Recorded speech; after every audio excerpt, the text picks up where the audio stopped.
By 300 BC, there was already a flourishing African civilization in Ethiopia. The ruler of this kingdom was called Queen Sheba or Makeda.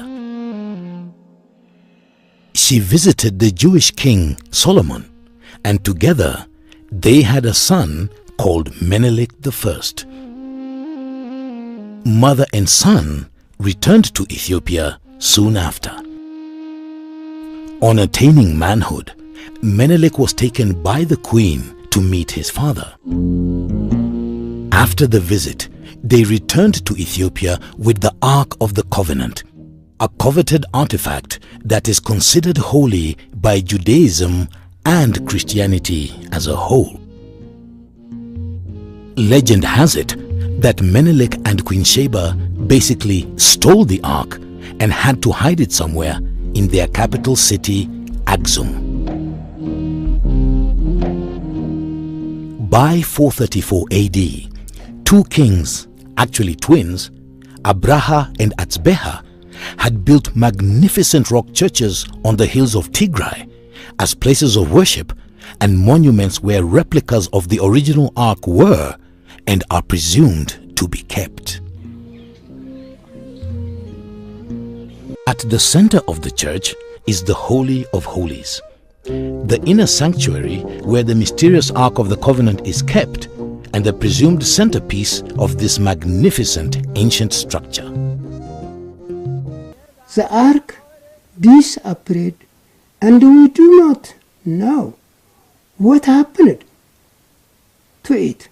And where is the Ark of the Covenant? Well, the Ethiopians, both Christians and Jewish Ethiopians, believe that's in a church in Ethiopia.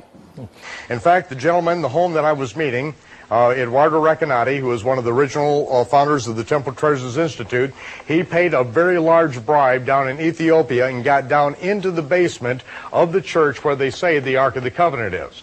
It took a lot of money to get down in there, and when he got down all the way down into the lower chambers, and then they showed him where the Ark of the Covenant was.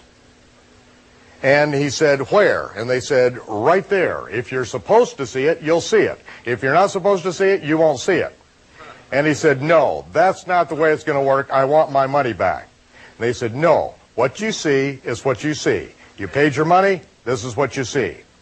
And he stood there and realized that that's how much it cost to find out there was nothing in that church at all. But, of course, you know, it's really kind of ludicrous that anything would be there. The whole precept on that, or concept, is that Solomon's son, by the Queen of Ethiopia, Solomon's son living in Jerusalem, made a copy of the Ark of the Covenant.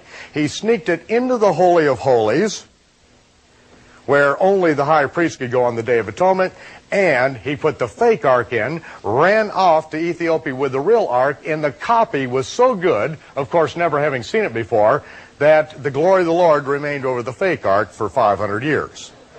So if you buy that, perhaps you'll buy Grant Jeffrey's newest book, in which he tells about the Ark of the Covenant being in Ethiopia.